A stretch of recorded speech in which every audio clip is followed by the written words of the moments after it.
Hello అందరికీ. మనం ఈ మధ్య సోషల్ మీడియాలో ఎక్కడ చూసినా సరే అలక్కి పికిల్స్ అనే టాపిక్ ఏదో నడిచింది కదా. సో అలాంటి తినే బదులు వేలు ఖర్చు పెట్టుకునే బదులు హ్యాపీగా ఇంట్లోనే చేసుకొని తింటే హెల్దీ అనమాట, ఇంకా హైజీనిక్ అనమాట. ఇప్పుడైతే నేను రొయ్యల ఫ్రై అయితే చూపిస్తున్నాను. నార్మల్గా పికిల్స్, ప్రాన్స్ పికిల్స్ ఇలాంటి నడిచింది కదా, అలాంటివి స్టోర్ ఉండేటివి తినే బదులు ఫ్రెష్గా తెచ్చుకొని ఎప్పటికప్పుడు చేసుకొని తింటే హెల్దీగా ఉంటుందన్నమాట.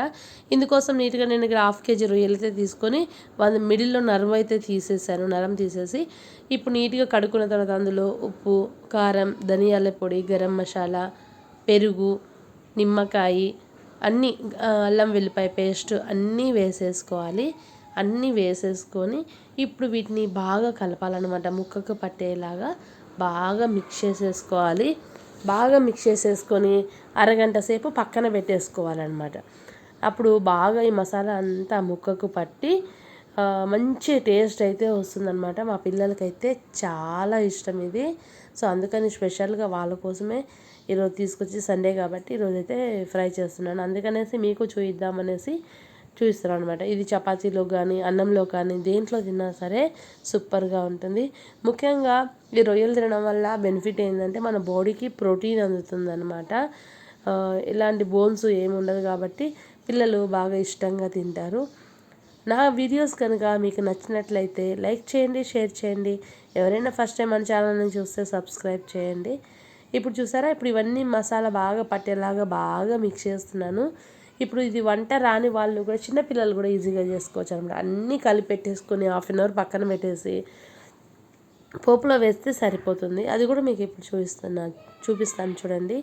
ఇప్పుడు బాగా కలిపేసాను కదా, ఇప్పుడు మూత పెట్టేసి పక్కన పెట్టేసుకున్నాను.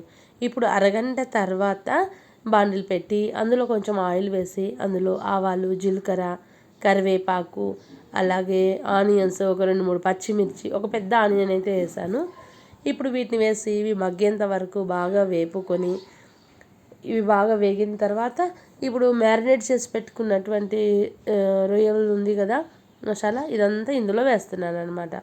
ఇప్పుడు ఒక 5 నిమిషాలు మాత్రం కొంచెం హై ఫ్లేమ్లో పెట్టుకునేసి సిమ్లో పెట్టేసుకొని మూత పెట్టేసుకున్నట్లయితే ఒక 15 minutesకి అంతా ఫ్రాన్స్ ఫ్రై అయితే రెడీ అయిపోతుంది. చాలా అంటే చాలా టేస్టీగా ఉంటుంది.